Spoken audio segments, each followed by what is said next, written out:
வணக்கம் நேயர்களே, நான் உங்கள் ஆஸ்ட்ரோ பூர்ணா, எண்கணித ஜோதிடம் மற்றும் ஆன்மீக பரிகார ஆராய்ச்சியாளர். இன்றைக்கி நாம் பார்க்க போகிற பலன்கள் பார்த்திங்கன்னா தமிழ் புத்தாண்டு பலன்கள். அதாவது குரோதி வருடம், தமிழ் புத்தாண்டில் இந்த வருடம் வருகின்ற வருடம் குரோதி வருடம், சித்திரை மாதம் 1ஆம் தேதி, அதாவது ஏப்ரல் 14ஆம் தேதி இந்த வருட பிறப்பு ஆரம்பமாகிறது. இந்த ஏப்ரல் 14 இருந்து அடுத்த ஒரு வருடத்திற்கு இந்த மிதுன ராசி அன்பர்களுக்கு இந்த வருடத்தில் தமிழ் புத்தாண்டில் எப்படி இருக்க போகுதுன்றத நம்ம இந்த பதிவில் தெளிவாக பார்க்கலாம். மிதுன ராசி அன்பர்கள் பொதுவாக நம்ம சொன்னால் மிதுன ராசி அன்பர்களுக்கு எதையுமே பிரச்சனைகளாக இருந்தாலும் சரி, மகிழ்ச்சியாக இருந்தாலும் சரி, தனக்கு சாதகமாக தன்னை மாற்றிக்கொள்பவர்கள் இந்த மிதுன ராசி அன்பர்கள். எவ்வளோ பெரிய ஒரு கஷ்டமான சூழ்நிலையோ பிரச்சனைக்கு உண்டான சூழ்நிலையாக இருந்தாலும் கூட அந்த சூழ்நிலைக்கு ஏற்றவாறு தன்னை மாற்றிக்கொண்டு அதை சமாளிக்கக்கூடிய திறமை கொண்டவர்கள் அப்படின்னு தான் சொல்லணும். எதா இருந்தாலும் அந்த வேலையோ சரி, அந்த பிரச்சனையோ சரி, இல்லை அந்த மகிழ்ச்சியான தருணத்தையோ சரி, தன்னை எப்படி மாற்றிக்கொள்கின்றது அப்படின்றத அந்த தன்னுடைய சூழ்நிலைக்கு ஏற்றவாறு மாறும் நபர்கள் இந்த மிதுன ராசி என்பர்கள். இந்த நேரத்தில் நம்ம எப்படி இருந்தோம், நமக்கு நிறைய பிரச்சனைகள் இருக்குது, அதனால உறவினர்கள் வீட்டுக்கு வந்துட்டாங்க, அதனால அவர்கள் முகத்தில் நம்ம கோபத்தை காமிக்காம தன்னை மாற்றிக்கொண்டு அந்த உறவினர்களுக்கு ஏற்ற மாதிரி தன்னை மாற்றிக்கொண்டு தன்னுடைய துக்கத்தையும் மறைத்து கொண்டு தன்னை இயல்பு நிலைக்கு திரும்பக்கூடியவர்கள் இந்த மிதுன ராசி என்பர்கள். அறிவில் சிறந்தவர்கள் தான் சொல்லணும். ஏன்னா இந்த ராசிக்கு அதிபதி புதன் பகவான் மிதுன ராசிக்கு அதிபதின்றதுனால இந்த மிதுன ராசி அன்பர்கள் எல்லாருமே பார்த்திங்கன்னா தன்னுடைய திறமையை வெளியில தெரியாது, ஆனாலும் தனக்கு இவ்வளோ திறமை இருக்கான்றதை இவங்க ஒரு 40 வயசுக்கு மேலே தான் அறிந்தவர்களாக இருப்பாங்க. நம்மக்கிட்டையும் இவ்வளோ திறமை இருக்குதா, ஏன்னா நம்மளால் எதுவுமே செய்ய முடியலை அப்படின்ற ஒரு நிலைக்கு தள்ளப்படுபவர்கள் இந்த மிதுன ராசி என்பர்கள். அப்படிப்பட்ட இந்த மிதுன ராசி என்பர்களுக்கு இந்த தமிழ் புத்தாண்டு வருடமாகப்பட்டது எப்படி இருக்க போகுதுன்றது தான் நம்ம இந்த பதிவில் பார்க்க போகிறோம். அதுக்கு முன்னாடி நீங்கள் இந்த சேனலை முதன்முறையாக பார்க்குறீங்கன்னா சப்ஸ்கிரைப் பண்ணிக்கோங்க, பெல் பட்டனில் ஆல் ஆப்ஷன் சூஸ் பண்ணுங்கள். ஒவ்வொரு பதிவுலையும் ஒவ்வொரு ராசிக்கு உண்டான தெய்வங்கள், அடுத்து பார்த்திங்கன்னா நீங்கள் வழிபட வேண்டிய தெய்வங்கள், உங்களுடைய ஜாதகத்திற்கு பொருந்தக்கூடிய தெய்வங்கள், இப்படி நம்ம பல்வேறு விளக்கங்கள் நம்ம கொடுத்துக்கிட்டே இருப்போம். அதனால் இந்த சேனலில் முதன்முறையாக பார்க்குறீங்கன்னா சப்ஸ்கிரைப் பண்ணிக்கோங்க. இந்த மிதுன ராசி அன்பர்களுக்கு ராசிக்கு அதிபதி பார்த்திங்கன்னா மாதத்தின் தொடக்கத்திலேயே 10ஆம் இடத்துல இருக்கிறார். அந்த ஒரு மிக சிறந்த ஒரு தொடக்கமாக இருக்க போகுதுன்னு தான் நான் சொல்லணும் மிதுன ராசி என்பர்களுக்கு. ஏன் இந்த சித்திரை மாதத்தை மாத்திரம் நம்ம தமிழ் புத்தாண்டு வருடமாக கருதுகிறோம்? எல்லாரும் அந்த சித்திரை மாதம்ன்றது தமிழ் வருடத்துல முதலாக வருது, அதனால நம்ம தமிழ் புத்தாண்டு வருடம். எப்படி அதை தமிழ் புத்தாண்டு வருடம்னு நம்ம சொல்கிறோம்? அதுக்கு அந்த கிரகங்கள் தான் அதற்கு தீர்வாக இருக்கும். கிரகங்களுக்கு எல்லாம் தலைவனாக திகழக்கூடியவர் இந்த சூரிய பகவான். இந்த சூரிய பகவான் இந்த மாதத்திலிருந்து காலபுருஷனுக்கு முதல் ராசியில், அதாவது மேஷ ராசியில் பயணிக்கிறார். இந்த மேஷ ராசியிலிருந்து பயணிக்கும் போதுதான் நவகிரகங்களின் தலைவனான அந்த சூரியன் பகவான் இந்த மேஷ ராசியிலிருந்து பயணிக்கும் போதுதான் அந்த தமிழ் புத்தாண்டாகப்பட்டது பிறக்கிறது. எந்த காரணமும் இல்லாமல் நம்மளுடைய மூதாதையர்கள் இது தமிழ் புத்தாண்டு, இந்த மாதத்துல நீங்க இது பண்ணணும், இந்த மாதத்துல இப்படி இருக்கணும், இந்த மாதத்துல விரதம் இருக்கணும். ஆடி மாதம் எதற்காக சொன்னாங்க? ஆடி மாதத்துல விரதம் இருந்து கூழ் குடித்தாதான் நமக்கு அடுத்து பார்த்தீங்கன்னா ஃபுல்லா மழை காலம் வந்துடும், அடுத்து அறுவடை, இப்படி ஒவ்வொன்றா அந்த கால சுழற்சி ஆகப்பட்டது அந்த சூரியனை வைத்து தான் தீர்மானிக்கப்படுகிறது.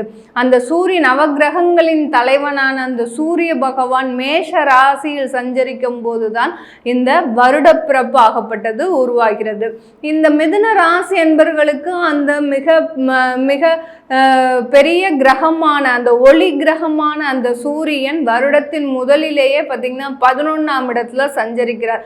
இந்த மிதுன ராசி என்பர்கள் கடந்த காலத்துல நிறைய நிறைய முயற்சிகள் எடுத்துட்டு இருக்கிறீங்க. கிட்டத்தட்ட ஒரு 1.5 வருடமாக பார்த்தீங்கன்னா, ஏன்னா அஷ்டம சனியின் பிடியிலிருந்து பல பிரச்சனைகளை சந்திச்சு இந்த மிதுன ராசி அன்பர்கள் கடந்த காலத்துல கடன்னால மிகுந்து அவமானப்பட்டிருப்பீங்க. அடுத்து வீடுகளை இழந்து, அதாவது மிதுன ராசி என்பவர்கள் தான் சம்பாதித்த பணத்தில் வீட்டை வாங்கி அதை ஒரு கடனுக்காக இழந்த மிதுன ராசி அன்பர்கள் நிறைய பேர் இருக்கிறாங்க.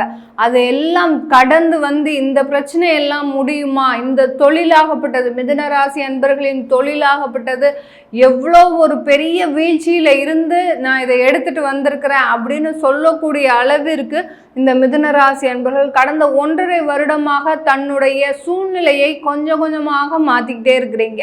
தொழில் செய்கிறவங்க மிதுன ராசி அன்பர்களாக இருந்தாலும் சரி, அந்த தொழிலில் இருக்கக்கூடிய கடன்களை 50% நீங்கள் அடைத்தவர்களாக இருப்பீர்கள். கடந்த காலத்தில் இந்த கடந்த 1.5 வருடத்தில் பார்த்தீங்கன்னா இந்த மிதுன ராசி அன்பர்கள் தொழிலில் ஏற்பட்ட தடைகள், தாமதங்கள், வீழ்ச்சிகள், அடுத்து பார்த்தீங்கன்னா நஷ்டங்கள், பொருள் விரயங்கள் நிறைய ஆயிருக்கும் மிதுன ராசி அன்பர்களுக்கு.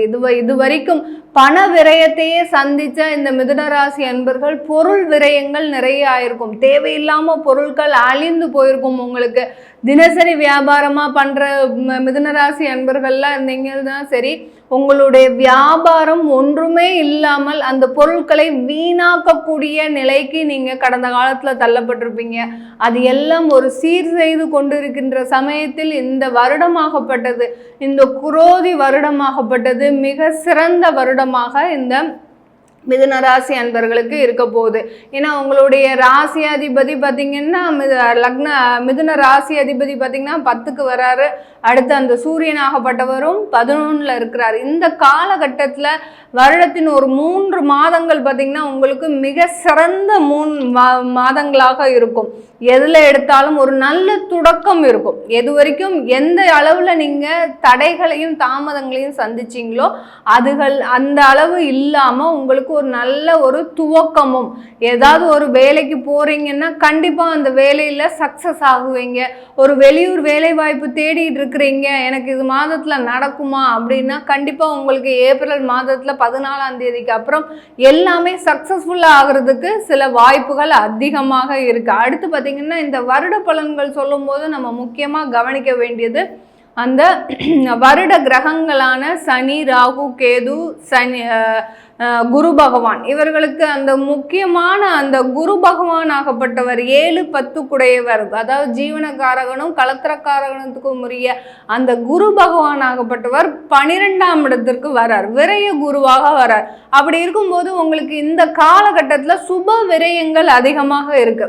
ஒரு வேலைக்கு போறீங்கன்னா அதற்காக நீங்க அதிகமாக செலவு செய்ய வேண்டிய வரும். அதே சமயத்துல அந்த 12ஆம் இடத்துல இருக்கக்கூடிய அந்த குரு பகவான் நிறைய செல்வங்களை கொடுப்பதற்கு இந்த மிதுன ராசி அன்பர்களுக்கு ஒரு உறுதுணையாக இருக்க போறார். 12ல் இருக்கக்கூடிய குரு பகவான் எப்போதுமே பார்த்தீங்கன்னா நிறைந்த செல்வத்தை கொடுப்பார். எங்கேயாவது உங்களுக்கு அந்த மிதுன ராசி அன்பர்களுக்கு கடந்த காலத்துல இருந்த வறுமைகளும் அடுத்து பார்த்தீங்கன்னா தட்டுப்பாடும் நீங்கி இந்த காலகட்டத்தில் உங்களுக்கு ஒரு சிறப்பான காலகட்டமாக இருக்க போகுது.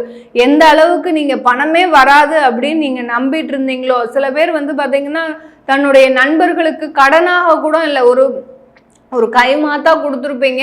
அது நீண்ட நாட்களாக ஒரு 2 வருட கால அளவிற்கு உங்களுக்கு வராமல் இருந்திருக்கும். ஏன், அந்த குரு பகவான் ஆகப்பட்ட ஒரு வக்ர கிரகங்களோட சேர்ந்து இருந்ததுனால உங்களுக்கு அந்த பணமாகப்பட்டது நிறைய இடத்துல லாக் ஆகிருக்கும். தொழிலில் போட்ட பணம் தொழிலிருந்து வெளியில் எடுக்க முடியாது. வேலையில் இருக்கிறவங்க ஒரு இன்வெஸ்ட்மெண்ட்டுக்காக போட்டிருப்பீங்க, அந்த பணத்தை எடுக்க முடியாத ஒரு சுச்சுவேஷனில் நீங்கள் அவசரத்துக்கு கூட என்னால் எடுக்க முடியலையே அப்படின்னு நினைக்கிற அளவிற்கு அந்த பணம் எல்லாமே இந்த மிதுன ராசி அன்பர்களுக்கு கடந்த காலத்தில் ஒரு இடத்துல போய் லாக் ஆகக்கூடிய ஒரு சூழ்நிலையில் தான் இருந்திருக்கும். இந்த காலகட்டம் இந்த தமிழ் புத்தாண்டில் பார்த்தீங்கன்னா உங்களுக்கு அது எல்லாமே விடுவிக்கக்கூடிய ஒரு நேரமாக இருக்கும். 12ல் இருக்கக்கூடிய அந்த குரு பகவான் ஆகப்பட்டவர் ஒரு அதிகமான வருவாயை கொடுக்கக்கூடிய ஒரு கிரகமாக தான் இருக்க போறார்.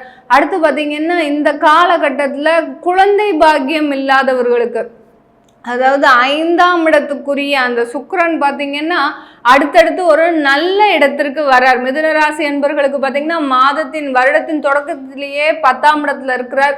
அடுத்து 11, இப்படி தன்னுடைய மாதத்து ஒவ்வொரு மாதமும் கிரகங்கள், அந்த சுக்கிரனாகப்பட்டவர் கிரகங்கள் பெயர்ச்சி ஆகும்போது இந்த மிதுன ராசி அன்பர்களுக்கு அந்த குழந்தை பாக்கியம் கிடைக்கக்கூடிய ஒரு நேரமாக தான் இருக்க போகுது. ஆனால் கண்டிப்பாக ஒரு ட்ரீட்மெண்ட் எடுத்தாதான் அந்த குழந்தை பாக்கியம் கிடைக்கும். ஏன் ட்ரீட்மெண்ட் எடுத்தாதான் கிடைக்கும் அப்படின்னு பார்த்தீங்கன்னா, அந்த 12ஆம் இடத்துல இருக்கக்கூடிய அந்த குரு, குழந்தைக்கு உண்டான காரக கிரகம் அந்த குரு பகவான் 12இல் இருக்கும்போது ஒரு விரய செலவாக தான் அந்த குழந்தை பாக்கியத்தை கொடுக்கக்கூடிய ஒரு நபராக இருக்க போகுது.